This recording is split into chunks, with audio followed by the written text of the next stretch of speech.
Salut tout le monde, bienvenue dans cet nouvel épisode de la piraterie du lundi. Alors c'est un épisode qui est un peu particulier, je voulais pas le faire du tout parce que j'ai pas forcément une patate de fou parce que j'ai perdu quelqu'un de très proche récemment et je m'étais dit que bon, j'allais peut-être faire autre chose, juste me reposer et penser à autre chose.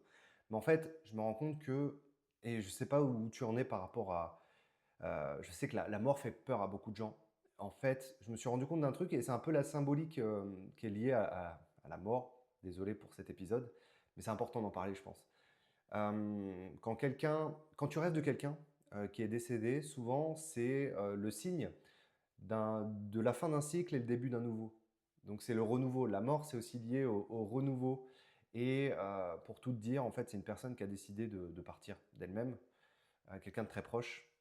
Et voilà, il faut accepter cette décision-là. C'est compliqué, c'est très difficile. Voilà, mais concrètement, c'était son choix et il faut vivre avec. Mais ce que je veux te dire par là, c'est que déjà, premièrement, la première chose que je voudrais évoquer avec toi, c'est justement cette histoire de fin de cycle et début d'un nouveau cycle. Deuxièmement, j'aimerais te partager justement le fait que j'ai vécu une soirée juste après et que ça m'a, j'étais un petit peu sans filtre, dans le sens où justement, en psychologie analytique, on parle de persona, c'est un masque social qu'on porte avec les gens. Euh, et en fait, bien souvent, quand on vit quelque chose de douloureux, on n'arrive plus à avoir ce masque social. Et en fait, je me suis rendu compte que ça m'a vachement servi. Je vais tout expliquer. Et enfin, troisièmement, et c'est aussi lié à ça, c'est de prioriser les choses dans la vie du quotidien et notamment en business. Donc, je vais te partager une stratégie que j'utilise maintenant, ce qui s'appelle la stratégie des 3 jetons. Je vais tout expliquer. Donc, il y aura évidemment un petit peu de philosophie de vie dans cet épisode, un petit peu de choses que j'ai vécues concrètement et de stratégie. Voilà. Donc, 3 choses que j'aimerais évoquer avec toi. Premièrement, donc cette semaine, j'ai perdu ma sœur. Voilà. Donc, assez compliqué. Et j'ai décidé d'en parler de manière ouverte parce que je pense que c'est important d'être honnête. Et je pense sincèrement que cet épisode, peut-être que je le regarderai dans quelques années, et je me dirai, ok, bah écoute, tu as continué à avancer dans cette épreuve-là. Donc voilà, je le fais un petit peu pour moi aussi, dans le sens où je me dis, il faut continuer à avancer et c'est important. La fin d'un cycle, le début d'un nouveau. Souvent, dans ces périodes-là, où on perd quelqu'un, souvent il se passe des choses. Il se passe des choses, c'est que souvent on a tendance à recentrer sur l'essentiel, un petit peu comme un instinct de survie où justement tu perds quelqu'un, c'est une épreuve morale, émotionnelle. Et derrière ça, tu as tendance justement à te focus sur des choses importantes. Certaines personnes vont se focus juste sur le fait de survivre, c'est-à-dire que c'est tellement douloureux que c'est des personnes qui vont juste dormir, qui vont manger un minimum, boire et basta, quoi, tu vois. Euh, Quand on a vécu des épreuves comme ça, parfois, on a besoin de on arrive à passer outre et donc on se ressent sur l'essentiel, c'est-à-dire aller voir les gens les plus importants, etc., etc. Moi, je me rends compte qu'à chaque fois que je vis une épreuve douloureuse comme ça, j'ai tendance à recentrer ma vie professionnelle, à me focus sur des choses super importantes. Et c'est ce qui m'arrive actuellement. Voilà. Mais ce que j'aimerais évoquer surtout avec toi, et je ne vais pas parler pendant 2 heures de la mort, c'est pas l'idée. Voilà, en plus, c'est pas hyper joyeux. Mais ce qui est super important, c'est ce que j'aimerais évoquer avec toi, c'est que quand j'ai fait une soirée là, parce que je t'ai invité à l'anniversaire d'une pote qui a 30 ans, et je me suis rendu compte d'un truc, c'est que déjà dans un premier temps, je comptais pas y aller, je m'étais dit non, vas-y, la flemme. Et je me suis quand même poussé, parce que c'est un truc qui est organisé depuis pas mal de temps. J'y suis allé. J'avoue que j'étais dans le flou un petit peu, à me dire waouh, putain, je suis là, qu'est-ce que je fous ici, quoi. C'est pas ma place, je devrais être dans ma couette, au chaud, à boire des bières, tu vois. Et en fait, au départ, j'étais dans le flou. J'avoue que j'étais un petit peu déconnecté. Je discutais avec les gens, mais je n'écoutais pas vraiment. Et après, je me suis rendu compte qu'au final, ça me faisait du bien. J'écoutais beaucoup plus les gens que je ne parlais. Et je me suis vachement centré sur les autres, sur leur vie, sur ce qu'ils sont, sur ce qu'ils aiment. Et je t'avoue que ça m'a fait du bien, en fait, de me reconnecter aux choses essentielles. Et même, je pense que j'ai eu tendance à... Parce qu'en fait, il y a cette notion de performance. C'est là où on parle de psychologie analytique. Quand tu es avec les gens, tu portes toujours un masque social. Quand tu es avec ton patron, tu vas porter un masque social particulier. Tu vas par exemple chercher à démontrer une certaine valeur sociale. Par exemple, le fait d'être performant, peut-être que tu vas faire plus attention aux mots que tu emploies, à ta posture, toutes ces choses-là, tu vois. Là, actuellement, je porte un masque social parce que bah forcément, j'essaye d'être le plus direct possible, de faire le moins de possible, quoi, tu vois. Et donc, j'ai une certaine approche avec toi, tu vois, forcément, que je ne vais pas avoir avec quelqu'un que je côtoie tous les jours, avec qui je vais faire des blagues plus dégueulasses et compagnie, tu vois. Bref, on porte toujours un masque social. Et là, je me suis rendu compte qu'au final, bah, évidemment, tu en portes toujours un pour te protéger des gens. On porte un masque social, c'est justement pour ça. C'est-à-dire qu'il y a des rôles sociaux qu'on joue, un peu comme des pièces de théâtre, pour se protéger, pour obtenir des faveurs des autres, forcément aussi. Et là, je me suis rendu compte que j'avais juste pas envie que les gens se concentrent sur mon masque social et donc je posais beaucoup de questions. Je m'intéressais beaucoup aux gens. Et je me suis rendu compte qu'au final, j'avais tendance aussi dans mes rapports avec les autres à être dans la performance beaucoup trop.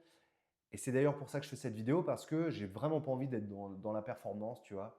Je le suis un petit peu forcément pour qu'il y ait de la cohérence dans ce que je raconte. Mais je pense que ça peut être super intéressant d'exploiter le fait de justement de vivre des épreuves comme ça pour être le plus naturel possible. Et je pense que ça peut être super intéressant dans la vie du quotidien et dans le business. Et ce que je t'apporte là, peut-être que ça te fera du bien, tu vois. Je me dis qu'au final, ça peut apporter des choses aux gens, tu vois. Ce côté très authentique. C'est compliqué aujourd'hui, mais on continue à avancer, même si le masque social ne nous convient pas, tu vois. J'ai pas une tête de fou, je pense que je donne peut-être l'impression d'être complètement bourré, j'en sais rien. J'ai le sentiment que mon énergie n'est pas la même que d'habitude, mais je l'accepte, tu vois. Et je continue à avancer. Je pense que pour le business, c'est super important de comprendre ça et de continuer. On est entrepreneur, toi et moi, on vit de la stratégie de contenu, j'espère que toi aussi. Si ce n'est pas le cas, sache que je peux te coacher. Et sache que voilà, ce qui est super important, c'est de continuer à avancer quoi qu'il arrive, même si le masque social qu'on démontre, qu'on montre aux autres, n'est pas celui qu'on voudrait montrer. C'est super important. Donc, premièrement, la mort, c'est la fin d'un cycle, c'est le début de la renaissance. Quand quelque chose meurt, que ce soit une relation, que ce soit quelqu'un, que ce soit le travail, ou alors si on décide justement de mettre des choses en place pour que quelque chose meure. Quand on en a marre du travail, quand on en a marre d'une relation, qu'on décide de partir et qu'on rompt tous les liens, il y a quelque chose de nouveau qui arrive. Et ce qui est super important, et c'est là où je dois en revenir avec la stratégie des 3 jetons, pour te recentrer sur l'essentiel. Euh, la stratégie des 3 jetons, c'est quoi? C'est 3 choses qui sont importantes pour toi, que tu vas pouvoir justement, qui va te permettre de privilégier les choses de la vie. On a tendance à justement partir dans tous les sens. C'est mon problème, par exemple, par rapport au business, c'est que je veux faire 36 000 trucs à la fois. Il y a un truc que je mets en place à partir de maintenant, c'est la stratégie des 3 jetons. Premièrement, je m'étais dit qu'est-ce qui est le plus important pour moi pour avancer, au moins dans ma vie professionnelle? L'argent, ce qui te nourrit tout de suite. Donc ça, c'est la chose super importante. Qu'est-ce qui te nourrit actuellement? Qu'est-ce qui est vital pour toi, par exemple, dans ton business? À mon sens, l'argent, c'est ce qui est le plus important, tu vois. S'il n'y a pas le problème de l'argent, peut-être que tu peux approfondir et te dire, est-ce que c'est quelque chose, est-ce qu'au-delà de l'argent, j'arrive justement à tirer de la passion de tout ça, tu vois? Selon moi, il y a la passion et l'argent, tu vois, qui vont l'un avec l'autre. S'il n'y a pas l'argent, s'il n'y a pas la passion, il y a un problème. La passion, c'est au centre, à mon sens, de ce que tu dois faire. Et si tu as la passion mais que tu n'as pas l'argent, tu dois trouver un moyen de faire en sorte que cette passion t'apporte de l'argent pour justement faire en sorte que tu puisses continuer à travers cette passion-là, quoi. Tu vois, trouver un moyen pourquoi pas, de monétiser cette passion-là, tu vois. Il y a plein de solutions qui existent, qu'on ne me dise pas que c'est pas possible. En tant que créateur de contenu vidéo, évidemment, il y a plein de solutions qui existent. Je peux t'en trouver 3, 4, 5 sans problème. On pourra en parler dans un prochain podcast avec grand plaisir. À mon sens, toute passion peut être monétisée, concrètement. On vit dans une ère où c'est tout à fait faisable. Deuxièmement, alors le premier jeton, c'est l'argent. Pour moi, hein, par rapport à mon taf. Deuxièmement, la notoriété, ce qui construit ton futur. Ok? Quand je cherche à aller vers quelqu'un, vers une opportunité, je me pose la question: «Est-ce que ça m'apporte de l'argent?» Premier jeton. «Est-ce que ça m'apporte de la notoriété?» Deuxième jeton. Troisièmement, la créativité, ce qui me garde vivant. Ce qui est super important pour moi, c'est presque une valeur en fait pour moi, la créativité. C'est quelque chose de super important. J'ai besoin de tout le temps de créer, d'innover, de chercher à trouver des chemins, de rassembler les choses, de combiner les idées. C'est ce qui me passionne, tu vois, au quotidien. Donc, et c'est ce qui me permet de prioriser, ce que je veux t'évoquer par rapport aux 3 jetons, c'est vraiment ça, c'est que quand il t'arrive des choses au quotidien, ce qui est super important, c'est de se recentrer sur ce qui est primordial, notamment d'un point de vue professionnel. Et les 3 jetons me permettent maintenant de privilégier, quand il y a une vague comme ça de choses qui m'arrivent, de privilégier ces 3 jetons. Le numéro 1, c'est l'argent, on va dire que c'est le jeton en or. Le numéro 2, c'est la notoriété, le jeton en argent. Pourquoi la notoriété? La notoriété, c'est si important parce que c'est elle qui peut t'apporter de l'argent par la suite. Et en fait, les 3 jetons se nourrissent les uns les autres. Et la créativité, c'est ce qui me garde vivant. Si j'arrive pas à trouver un moyen d'avoir quelque chose qui m'apporte de l'argent et de la notoriété à travers la créativité, je sens que j'ai un vide, moi, de mon côté, tu vois. Donc, ce qui est super important pour toi, c'est de te poser la question. Premièrement, qu'est-ce qui te garde vivant? Qu'est-ce qui te permet de te driver au quotidien? Actuellement, il y a peut-être un manque. Qu'est-ce qui te manque actuellement? Ensuite, comment tu vas pouvoir construire ça dans le futur? C'est-à-dire que là, il y a quelque chose qui te passionne, etc. Comment tu vas pouvoir faire en sorte que cette chose qui te nourrit de l'intérieur va pouvoir te faire vivre dans le futur? Et moi, c'est forcément la notoriété, c'est de continuer à placer voilà, des graines, à semer des graines un petit peu à droite à gauche. Et ensuite, le plus important, est-ce que ça va pouvoir m'apporter de l'argent? Comment je peux faire pour que ça m'apporte de l'argent maintenant? Et là, je trouve des pistes de réflexion, tu vois.